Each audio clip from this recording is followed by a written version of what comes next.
Methala government U P സ്കൂളിലെ മാതൃകാ അധ്യാപികയായിരുന്ന PM ഷൈബയുടെ സ്മരണാർത്ഥം ഏർപ്പെടുത്തിയ പുരസ്കാരം മഹാത്മാഗാന്ധി സർവകലാശാലയിൽ നിന്ന് ഡോക്ടറേറ്റ് നേടിയ ഡോക്ടർ TS അക്ഷയയ്ക്ക് സമ്മാനിച്ചു. ഷൈബ ടീച്ചറുടെ രണ്ടാം അനുസ്മരണ സമ്മേളനത്തിലാണ് പുരസ്കാര സമർപ്പണവും അനുസ്മരണ പരിപാടികളും നടന്നത്. മേത്തല ഗവൺമെന്റ് യു പി സ്കൂളിലെ മുൻ അധ്യാപികയും മാതൃകാ അധ്യാപികയുമായിരുന്ന PM ഷൈബയുടെ സ്മരണ നിലനിർത്തുന്നതിനായി ഏർപ്പെടുത്തിയ പുരസ്കാരമാണ് ഇത്തവണ ഡോക്ടർ TS അക്ഷയയ്ക്ക് സമ്മാനിച്ചത്. കേരള സ്കൂൾ പാഠ്യപദ്ധതിയിലെ പാഠപുസ്തകങ്ങളെ അടിസ്ഥാനമാക്കി പാഠപുസ്തകങ്ങളിലെ സ്ത്രീ സ്വത്ത് നിർമ്മിതി എന്ന വിഷയത്തിൽ നടത്തിയ ഗവേഷണത്തിനാണ് മഹാത്മാഗാന്ധി സർവകലാശാലയിൽ നിന്ന് ഡോക്ടറേറ്റ് നേടിയ ഡോക്ടർ അക്ഷയയ്ക്ക് ഈ അംഗീകാരം ലഭിച്ചത്. മേത്തല ഗവൺമെന്റ് യു പി സ്കൂളിലെ പൂർവ്വ വിദ്യാർത്ഥിനി കൂടിയായ അവർ ഷൈബ ടീച്ചറുടെ കുടുംബാംഗങ്ങളിൽ നിന്ന് പുരസ്കാരം ഏറ്റുവാങ്ങി.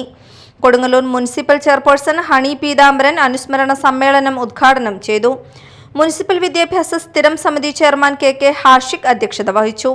അധ്യാപക രക്ഷകർതൃ സമിതിയും വിദ്യാർത്ഥികളും ചേർന്ന് തയ്യാറാക്കിയ സ്മരണിക കൊടുങ്ങല്ലൂർ AEO മൊയ്തീൻകുട്ടി പ്രകാശനം ചെയ്തു.